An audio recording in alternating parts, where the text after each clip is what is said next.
Everyone gather around. My stepmother's voice carried across the marble foyer of the Sullivan Mansion. Time for the annual family photo. I watched from my corner as they assembled. My father in his perfectly tailored suit, my stepmother Victoria directing everyone into position, my stepbrothers Marcus and Andrew preening in their matching blazers. The photographer adjusted his lights, preparing to capture another perfect moment in the Sullivan family's carefully curated history. Sophia. Victoria's eyes landed on me with familiar disdain. Be a dear and adjust the curtains. The light's all wrong. At 28, I was still being treated like the help instead of family. But I didn't argue. I simply nodded and moved to the windows, knowing I wouldn't be invited into the frame. I hadn't been part of a family photo since I was 8 years old. Since Victoria had married my father and decided the daughter from his first marriage didn't fit her vision of the perfect family. Perfect, the photographer exclaimed. The Sullivans really are America's perfect business dynasty. If only they knew. Behind my quiet exterior, I smiled slightly. They had no idea that the security cameras recording this moment, like every moment in the Sullivan Mansion, belonged to my company. No idea that their perfect facade was being archived on my servers, every secret and lie cataloged and time-stamped. 20 years of exclusion had taught me something valuable. The best place to observe is from the shadows. It started the day Victoria moved in. I was 8, still grieving my mother's death, when this former beauty queen swept into our lives with her 2 sons and her plans for the perfect blended family. Plans that, it quickly became clear, didn't include me. First came the accidental exclusions from family events. Then the separate dining arrangements. I wasn't ready for formal family dinners. By the time I was 12, I was essentially living in the guest wing, attended by staff, but otherwise forgotten. My father, consumed by running Sullivan Enterprises, didn't notice or didn't care. He was too busy grooming Marcus and Andrew to take over the company, too enchanted by Victoria's social connections to see what was happening to his own daughter. But being invisible had advantages. No one noticed when I started spending time with George, the head of mansion security. He taught me about camera systems, access controls, the invisible web of technology that protected the wealthy. No one cared when I chose to study cybersecurity in college instead of business like my stepbrothers. At least she's learning a trade. Victoria had sniffed when I announced my major. Someone has to manage the help. I graduated summa cum laude. No one from my family attended the ceremony. That same year, I founded Sentinel Security Solutions, though not under my own name. The company documents listed Sarah Chen as the founder and CEO. My college roommate had been happy to play the role of public face, understanding what I was building. Because while Victoria was busy planning galas, and Marcus and Andrew were playing at being executives, I was creating something powerful. Starting with small contracts, building a reputation for excellence and discretion, Sentinel Security grew rapidly. The wealthy love their privacy, and they'll pay handsomely to protect it. Within 5 years, Sentinel was providing security for half of New York's elite, including, through a series of shell companies and subsidiaries, the Sullivan family. Victoria herself had insisted on upgrading the mansion's security after a series of high-profile home invasions in their social circle. She never looked closely at the company's ownership, never questioned why their bid was slightly lower than competitors. And so I watched. Every meeting, every private conversation, every backroom deal, all captured and stored on my secure servers. I saw Marcus embezzling from the company accounts, Andrew's drug habits and gambling debts, Victoria's secret meetings with business rivals.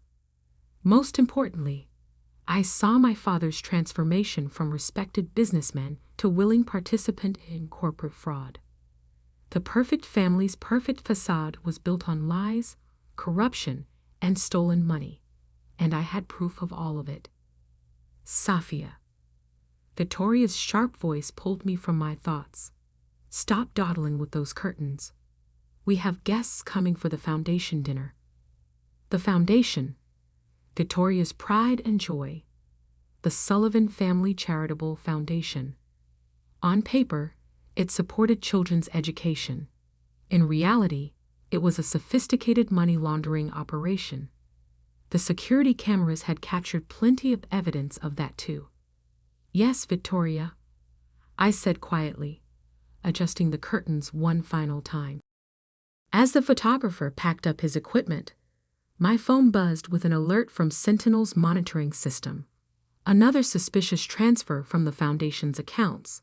$3 million moved through a series of shell companies before disappearing into an offshore account. I added it to my growing file of evidence. The question wasn't if I would expose them, but when. That evening's foundation dinner was exactly what you'd expect. Wealthy donors writing checks, Victoria making tearful speeches about helping underprivileged children, Marcus and Andrew working the room like the corporate princes they pretended to be. I stood in my usual corner, watching the security feeds on my tablet. Every camera angle perfect, every conversation recorded in crystal clear audio. Quite an operation you're running. I turned to find James Carter beside me, the FBI's lead investigator for financial crimes, though no one at the party knew that. He was here undercover, investigating rumors of corporate fraud at Sullivan Enterprises. I don't run anything, I said carefully. I just manage the security systems. He smiled slightly. Ms. Chen, you mean? Or should I say Ms. Sullivan? My heart stopped. I don't know what you're talking about. Relax. He sipped his champagne. Your secret's safe. We've been watching Sentinel Security for months. Very impressive work. Almost as impressive as the evidence you've been collecting. I studied him carefully. What do you want? Partnership. We're building a case, but your surveillance records would make it airtight. Together, we cooled. Safia. Victoria's voice cut through the crowd. Stop chatting and check the cameras in the East Wing. I thought I saw a light flickering. I gave James a bland smile. Duty calls. Excuse me. As I walked away, my mind was racing. The FBI was watching. The perfect family's perfect crime was about to unravel, and I had a decision to make. That night, after the guests had gone and the mansion was quiet, I sat in my private office, hidden away in the guest wing where no one ever visited. On my screens, the security feeds showed different scenes. Marcus in his study, shredding documents. Andrew making frantic phone calls to his bookie. Victoria in the garden, having a heated argument with someone on her phone. And my father. My father sat alone in his office, staring at an old photograph. I zoomed in the camera. It was a picture of him and my mother, holding a baby. Me. Before Victoria, before the perfect facade, before everything went wrong. For a moment, I felt a flicker of doubt. Could I really destroy them all? Then I remembered 20 years of exclusion, 20 years of being treated like a ghost in my own home, 20 years of watching them steal and lie and corrupt everything they touched. I opened my laptop and began composing an email to James Carter. The subject line was simple: evidence attached. The perfect family was about to learn that the person they tried to erase had been watching all along. And I had seen everything. The next 48 hours were a masterclass in watching people unravel. I monitored it all through my security feeds. watching each family member react to the first tremors of their world collapsing. It started with a phone call to Marcus from the company's chief financial officer. The SEC is asking questions. The CFO's voice crackled through my perfectly placed microphones. They're auditing all foundation transactions from the past 5 years. Marcus paced his office, running hands through his perfectly styled hair. Stall them. Use the usual procedures. They've frozen the offshore accounts. All of them. I watched the color drain from my stepbrother's face as he realized their usual escape routes were closed. In another feed, I saw Andrew receiving similar news from his private banker. All his secret accounts, the ones he used for gambling debts and drug payments, were suddenly inaccessible. Victoria took longer to notice something was wrong. She was too busy planning the foundation's next gala, ordering staff around with her usual imperial manner, until her personal assistant interrupted with an urgent message. "Mrs. Sullivan, the New York Times is on the line. They're asking for comment about allegations of money laundering through the foundation." I zoomed in on Victoria's face just in time to catch her perfect mask crack. For a split second, real fear showed through. My father was the last to know. I watched through the camera in his office as Marcus burst in, waving his phone. "Dad, we have a problem. Someone's talking to the feds. Someone who knows everything." For the first time in years, I saw my father look old, tired. "What do you mean? Everything?" "The foundation, the offshore accounts, the fake contracts, all of it. They have documentation, video recordings, audio files." My father's eyes narrowed. "Video recordings?" "From our own security systems." Marcus was practically shouting now. "Every meeting, every conversation, it's all been recorded." I smiled, watching my father's face as realization dawned. He looked straight at the camera in his office, the one he'd never paid attention to before. For a moment, I thought I saw recognition in his eyes. Then Victoria swept in, already in damage control mode. I called the lawyers, all of them, and the PR team. "We need to present a united front."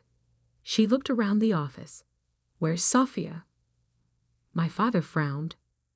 "What does Sophia have to do with this?" "She manages the security systems." Victoria snapped. "If someone's been accessing our cameras." "You mean the cameras you insisted we upgrade?" My father's voice was quiet.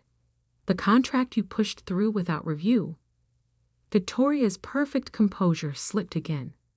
"What are you suggesting?" "Nothing." He turned to stare out the window. "Nothing at all."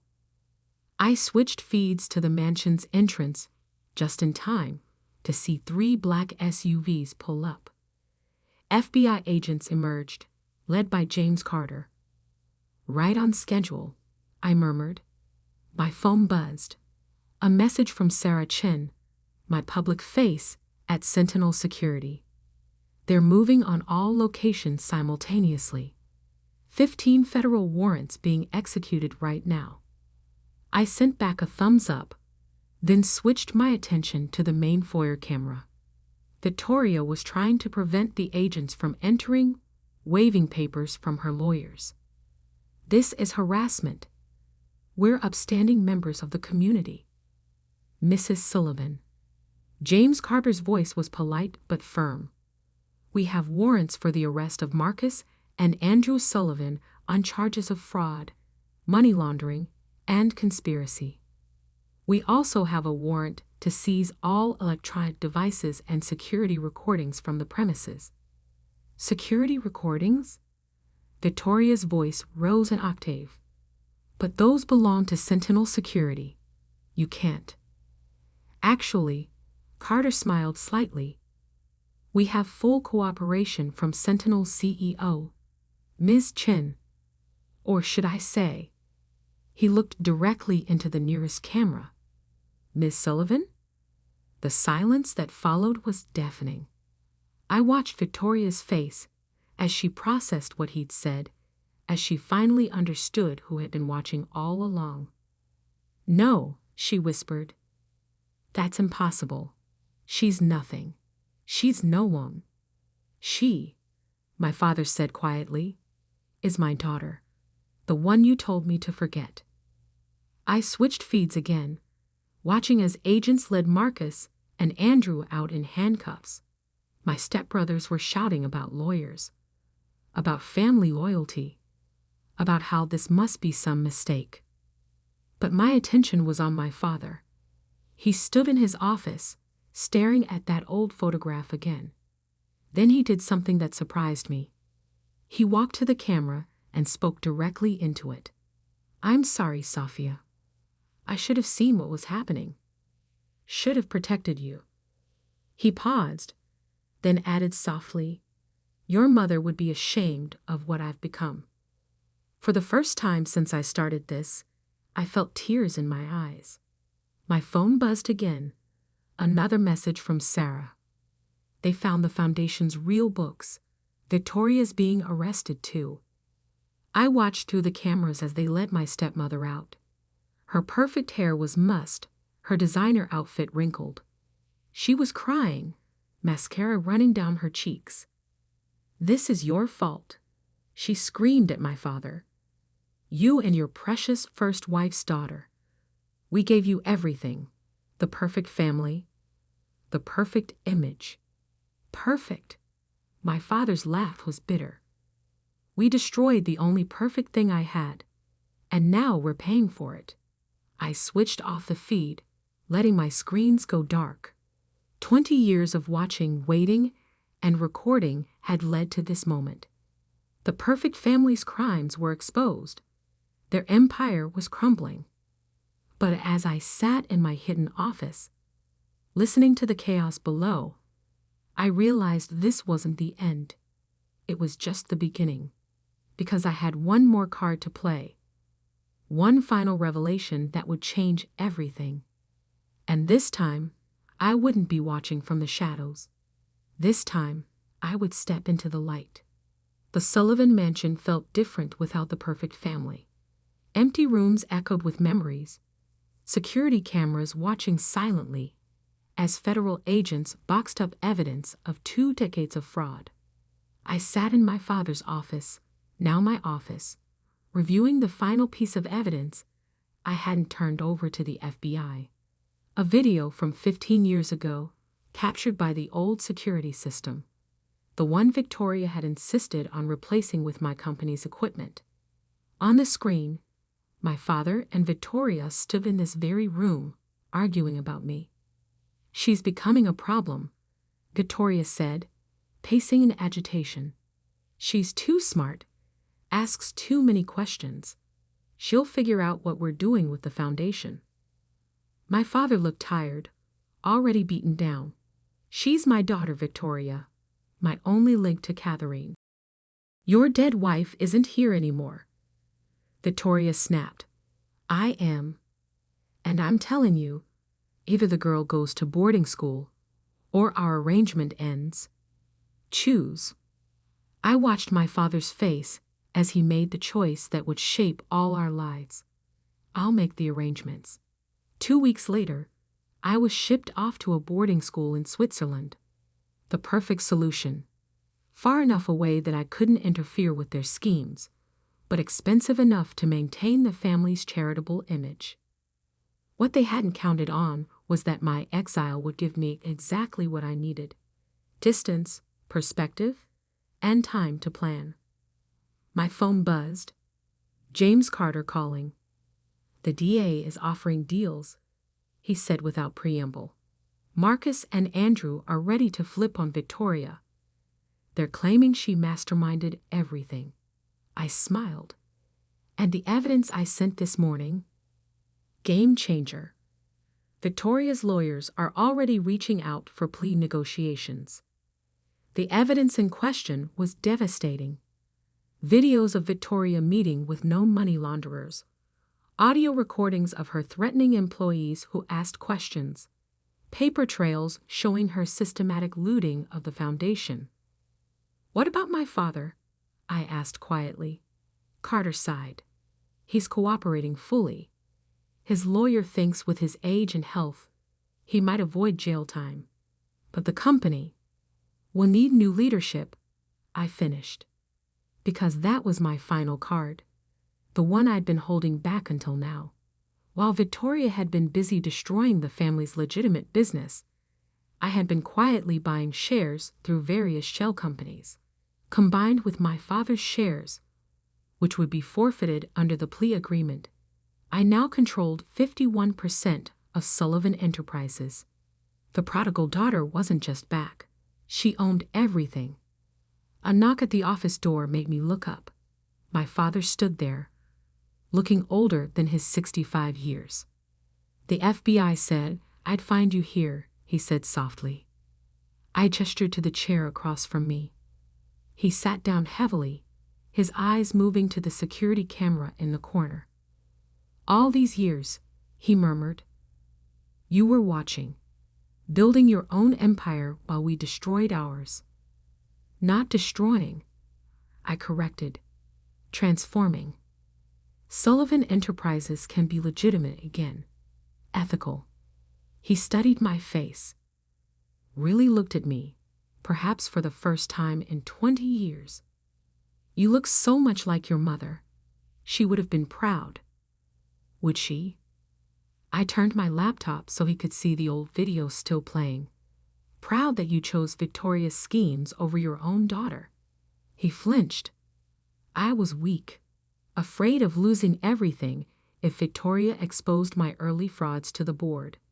But in trying to protect our wealth, I lost something far more valuable. Your soul, my daughter. Silence filled the room. Through the windows, I could see federal agents leading the last of Victoria's conspirators out of the mansion. I reviewed the plea agreement. I said finally, "You'll avoid prison by forfeiting your shares and testifying against Victoria. The company will need a new CEO." He nodded wearily. "Marcus and Andrew are going to prison. Victoria will follow. It's over." "No," I said quietly. "It's just beginning." I handed him a folder, my plans for restructuring Sullivan Enterprises, clean energy investments, technological innovation, legitimate charitable work. Everything the company could have been without Victoria's corruption. "You're taking over," he said. It wasn't a question. "I own controlling interest now. The board votes tomorrow, but it's a formality. The real question is, will you help me?" He looked surprised. "You want my help? After everything?" "Not as CEO, not even as an executive, but as my father." I met his eyes. "If you're ready to be that again." For the first time in 20 years, I saw tears in his eyes. "I don't deserve a second chance." "No," I agreed, "but I deserve a father. And this company deserves a chance to be something better than what Victoria made it."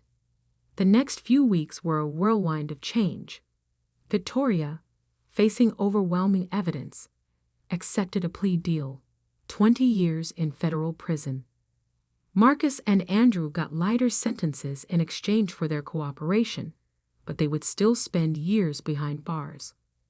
The board voted unanimously to accept my leadership, especially after I presented evidence that Sentinel Securities' profits could help offset the losses from the foundation's collapse.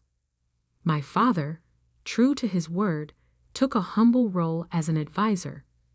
Each morning, he would arrive early to help me review contracts and strategic plans. Each evening, we would have dinner together, just the two of us, rebuilding 2 decades of lost time. 1 month after taking control, I stood in the mansion's foyer, watching a different kind of photo shoot. This one was for Forbes magazine, a cover story about the transformation of Sullivan Enterprises. Ms. Sullivan, The photographer called. "Would you like your father in this shot?" I looked at the man who had once chosen wealth and power over his own daughter. He stood uncertainly to the side, just as I had done so many times before. "Yes," I said, "I would." As we posed together, I caught our reflection in the window. Behind us, the security camera watched silently, no longer a tool for exposing crimes, but a reminder of how I had turned my exile into strength. The perfect family was gone. In its place was something real, imperfect, complicated, but honest. My phone buzzed one last time. A message from James Carter. "Victoria's appeals were denied. It's really over." I smiled, looking at my father as he proudly straightened his tie for the photo. "No," I whispered, "it's just beginning." Because sometimes the person they try to erase becomes the person who writes the ending. And in this ending, the forgotten daughter didn't just survive, she triumphed. The security cameras had seen everything, but more importantly, they had shown me who I really was. Not a victim, not an outcast, but a woman strong enough to turn 20 years of exclusion into an empire of her own. And this time, I wasn't just in the family photo. I was the one taking it.